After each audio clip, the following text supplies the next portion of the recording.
Hello friends, आज हम children at work यानी काम पर बच्चे का पूरा क्वेश्चन और आंसर करने वाले हैं।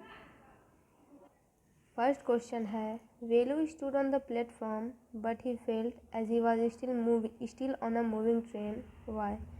वेलू एक लड़के का नाम है। वेलू अब प्लेटफॉर्म पर खड़ा है, लेकिन उसे ऐसा महसूस हो रहा है कि वो अभी चलती हुई गाड़ी में है, चलती हुई ट्रेन में है। ऐसा क्यों? तो आंसर होगा कि वेलू अपने घर से भाग गया था और छोटा होने के कारण प्राकृतिक रूप से वो बहुत थक गया था, भूखा था, और चूंकि उसके पास टिकट नहीं थे तो वह टिकट कलेक्टर से भी डर रहा था। वो कंपार्टमेंट डोर के नीचे बैठ गया था और इस भावना से अब वो बाहर नहीं आ पा रहा था कि वो अब ट्रेन से जो है बाहर आ गया था। और एक रीज़न ये भी था कि अगर आप लंबी दूर पर यात्रा करते हैं तो आपके पैर जो है कांपते हैं, काफ़ी देर तक वॉबली फीलिंग आती है, तो इसलिए वेलू को ऐसी परेशानी हो रही थी। What made him feel miserable? Miserable यानी दुख होना और उदास होना। वेलू दुखी और उदास क्यों महसूस कर रहा था? तो आंसर है कि वेलू वॉज अलोन। वेलू अकेला था, टायर्ड, थका हुआ था और भूखा था। उसके पास टिकट भी नहीं थे। क्योंकि वो ट्रेन से ट्रैवल कर रहा था तो उसके पास टिकट होने चाहिए थे, लेकिन उसके पास टिकट नहीं था, इसीलिए वह दुख और उदास महसूस कर रहा था। वेलू ट्रैवल विदाउट टिकट। वाई? वेलू ने ट्रेन से यात्रा की बिना टिकट के। ऐसा क्यों? क्योंकि वेलू के पास टिकट खरीदने के पैसे नहीं थे। How did he escape the ticket collector's attention? Escape यानी बच जाना, अटेंशन यानी ध्यान। टिकट कलेक्टर यानी जो टिकट को कलेक्ट करते हैं, टिकट की जांच करते हैं लोगों से कि उनके पास टिकट है या नहीं। उसके ध्यान से वेलू कैसे बच गया? ऐसे बच गया कि टिकट कलेक्टर उस कंपार्टमेंट में नहीं आया जिस कंपार्टमेंट में वेलू था। वेलू एक अनारक्षित कंपार्टमेंट में था और वहाँ पे टिकट कलेक्टर गए ही नहीं। Why had Velu run away from home? Velu घर से क्यों भाग गया था? Because the misdeeds of his father. Misdeed का मतलब होता है बुरा काम, दुराचार, अत्याचार। अपने पिताजी के अत्याचारों से तंग आकर वेलू अपना घर छोड़कर भाग गया। उसके पिताजी इसके कमाए हुए सारे पैसे और इसकी बहनों के पैसे ले लिया करते थे। स्नैच यानी छीन लेना, और इससे भी ज़्यादा वो बच्चों को पीटा करते थे। Why did he decide to follow the strange girl? Strange यानी जिसे जान पहचान ना हो। वेलू ने डिसाइड किया कि वो स्ट्रेंज गर्ल का पीछा करेगा, उसी के साथ वो जाएगा।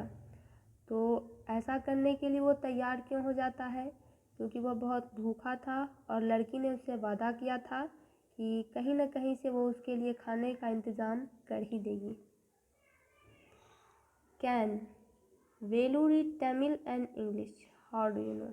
क्या वेलू तमिल या अंग्रेजी दोनों पढ़ सकता था? और अगर हाँ तो आप ये बात कैसे जानते हैं? तो वेलू इंग्लिश नहीं जानता था, क्योंकि साइन बोर्ड पर जो इंग्लिश में लिखा हुआ था उसको वेलू नहीं पढ़ पाया था, लेकिन सेंट्रल जेल पर जो तमिल साइन लिखा हुआ था उसको वेलू ने आसानी से पढ़ लिया था। तमिल की बात हो रही है, मतलब साफ है ये जो स्टोरी सेट की गई है वो साउथ इंडिया में सेट की गई है। If you are not careful you will soon be counting bars there, the girl said. Careful यानी सावधान। अगर तुम सावधान नहीं होते हो तो तुम बहुत जल्द, जेल की तरफ इशारा कर रही है लड़की, कि तुम वहाँ बहुत जल्दी सलाखों के पीछे रहोगे। What is she referring to? वो किसके बारे में बोल रही है कि वहाँ पे तुम सलाखों के पीछे रहोगे? तो वो सेंट्रल जेल के बारे में इशारा कर रही है। What does she mean when she says if you are not careful?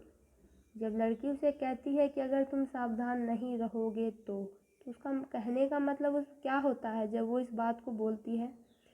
She says something a little letter which means the same. आगे भी वो कुछ और लाइन बोलती है जिसका मतलब यही होता है, आप उस सेंटेंस को पता कीजिए। तो she pointed to Velu that doing wrong was not so important. Velu को जब वो ये बात बोलती है तो वेलू से कहता है कि मुझे पुलिस क्यों पकड़ेगी और मैं जेल में क्यों जाऊंगा, जबकि मैंने कोई गलत काम किया ही नहीं है। तो वो लड़की को समझाती है कि गलत काम करना ज़रूरी नहीं है, ये ज़रूरी है कि तुम पकड़े ना जाओ, पुलिस तुम्हें ना पकड़े और तुम जेल में ना जाओ, ज़रूरी ये है। इसी सेंटेंस को बुक में लिखा है कि you don't have to do anything, यानी तुम्हें कुछ करने की ज़रूरत नहीं है, बस पकड़े मत जाना, ये काफ़ी है। Where did the girl lead Velu to? Lead यानी आगे ले जाना। अब लड़की वेलू को और आगे कहाँ ले जाती है? तो वो वेलू को एक विवाह के भवन के बाहर लेकर जाती है। What did they get to eat? विवाह भवन में विवाह होते हैं, भोजन वहाँ पे बचे कुछ भोजन बच जाते हैं जो लोगों के जूठन होते हैं, साफ है, वहीं पे इनको भोजन मिलने वाला था। तो वहाँ पे इन दोनों को क्या भोजन मिला था? तो कचरे के डिब्बे से, गार्बेज बिन से दोनों को कुछ न कुछ खाना मिला था। ये एक लेफ्ट ओवर यानी डिस्कार्डेड जूठन था। What work did she do? Think of A one word answer. She यानी लड़की, जया, वो कौन सा काम करती थी और आप इसके लिए एक शब्द ही बताइए। आंसर आपको सिर्फ एक शब्द में देना है। तो रैग पिकिंग यानी कचरा चुनती थी, कचरा बीनती थी। What materials are the strange huts made out of? Strange huts यानी विचित्र झोपड़ी। ये जो विचित्र झोपड़ियाँ थी जहाँ पे कि जया रहा करती थी या फिर उसके जैसे बच्चे रहा करते थे उस बस्ती में, वो किस चीज़ के बने होते थे? तो वो टीन शीट के, ईंटों के, लकड़ी के और प्लास्टिक के बने होते थे। Why does Velu find them strange? ये वेलू की कल्पना है कि वो सारा चीज़ स्ट्रेंज है, अजीब है। वेलू को वो सब अजीब क्यों लग रहा था? क्योंकि उसके अपने गांव में, ऑन विलेज यानी अपना गांव में, ये जो हट्स होते थे, झोपड़ियाँ होती थी, वो मिट्टी और ताड़ के पत्तों से बने होते थे। What sort of things did Jaya and children like her collect and what did they do with those things? Jaya और उसके जैसे बच्चे किस प्रकार की चीज़ों को इकट्ठा करते हैं? कलेक्ट यानी इकट्ठा करना, और इकट्ठा करके उन चीज़ों के साथ वो क्या करते हैं? तो जया और उसके जैसे बच्चे पेपर को यानी कागज़ को, प्लास्टिक को, ग्लास को, जो कि लोगों के द्वारा फेंक दिया जाता है, उसको कलेक्ट करते हैं। वो एक कबाड़ी की दुकान में या जंक डीलर यानी जो कबाड़ी से डील करता है, आपने जंक शॉप पढ़ा होगा चैप्टर 1 में बेस्ट क्रिसमस में, जो कबाड़ी की दुकान पे सेल कर देते हैं, वहाँ से वो उनको डील करते हैं, वो उनका आगे का काम होता है। बच्चे बस यहीं तक काम करते हैं, कबाड़ी की दुकान में सेल करते हैं। इज़ वेलू हैप्पी और unhappy to find work? Give a reason for your answer. Velu खुश है या नाखुश है अपने काम को पाकर? Give reason for your answer. Velu को कौन सा काम मिला था? वेलू काफ़ी छोटा था, घर छोड़ दिया था उसने, और उसने डिसाइड किया था वो लड़की को ही फॉलो करेगा। तो उसे कौन सा काम मिलेगा? लड़की तो कचरा बीनती थी, तो उसने वेलू को भी कचरा बीनने का ही काम दे दिया। वेलू को ये काम पाकर बहुत ही नाखुश हुआ, वो बहुत ही दुखी हो गया ये काम देखकर, क्योंकि अपने गांव में उसने ऐसा गंदा काम कभी नहीं किया था, लेकिन कोई ऑप्शन भी तो नहीं था। Is Velu a smart boy? Which instance in the text show that he is और इजंट? क्या वेलू एक चालाक लड़का है? और इस टेक्स्ट में कौन कौन सी ऐसी घटना है, इंस्टेंस यानी फॉर एग्जाम्पल दे के बताइए कि वो है या फिर नहीं है। तो आंसर है बिल्कुल नहीं। वेलू एक चालाक बुद्धिमान लड़का नहीं है। वो अपने पिता की मार से बचने के लिए, बीटिंग यानी मार से बचने के लिए अपने घर से भाग जाता है। रेलवे स्टेशन पर वो बहुत दुखी और उदास महसूस करता है, क्योंकि वह अकेला रहता है और भूखा भी रहता है। भूख लगना स्वाभाविक है, क्योंकि उसने बहुत लंबी यात्रा तय की थी अपने गांव से शहर तक आने में। उसे रैग पिकिंग यानी कचरा बीनने का काम स्वीकार करना पड़ता है, क्योंकि और कोई दूसरा काम वो कर नहीं सकता।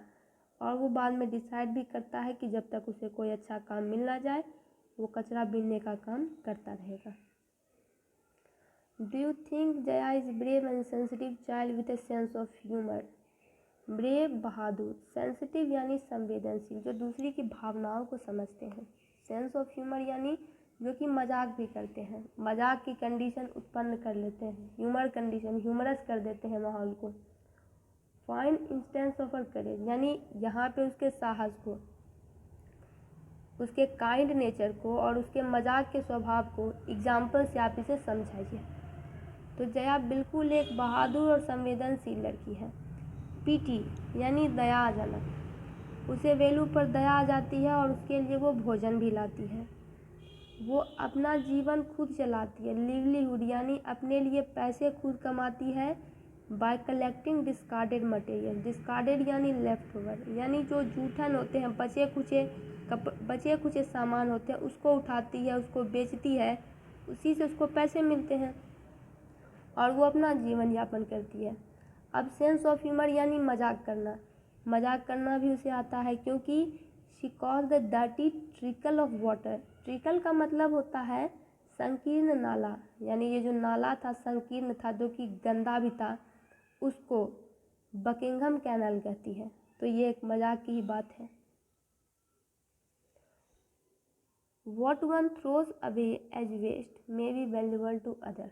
कोई भी व्यक्ति जो कचरा समझ के चीज़ों को फेंक देता है, ये दूसरे के लिए महत्वपूर्ण भी हो सकती है, उसके काम आ सकती है। क्या ये सेंटेंस तर्कपूर्ण है, मीनिंगफुल है, और अगर है तो फिर कैसे है? तो बिल्कुल, जो प्लास्टिक, जो कागज़ या रस्टी मेटल शीट, धातु जो फेंके जाते हैं लोगों के द्वारा, वो इन कचरा बीनने वालों के लिए बड़े काम आ जाते हैं। इनसे क्या होता है, बहुत सारे लोग भोजन भी फेंक देते हैं, तो अपने जीवन के लिए वो लेफ्ट ओवर फूड, ये जूठन भी खा लेते हैं। जंक फूड को they sell junk food to some dealer, और ऐसे ही कोई जंक फूड अगर है तो कुछ डीलर को वो बेच देते हैं, जो कि इसमें डील करता है, ये काम करता है, और इससे वो अपना जीवन यापन चलाते हैं। दोस्तों, इसका पूरा क्वेश्चन आंसर कंप्लीट हुआ। वीडियो को लाइक करें, चैनल को सब्सक्राइब करें।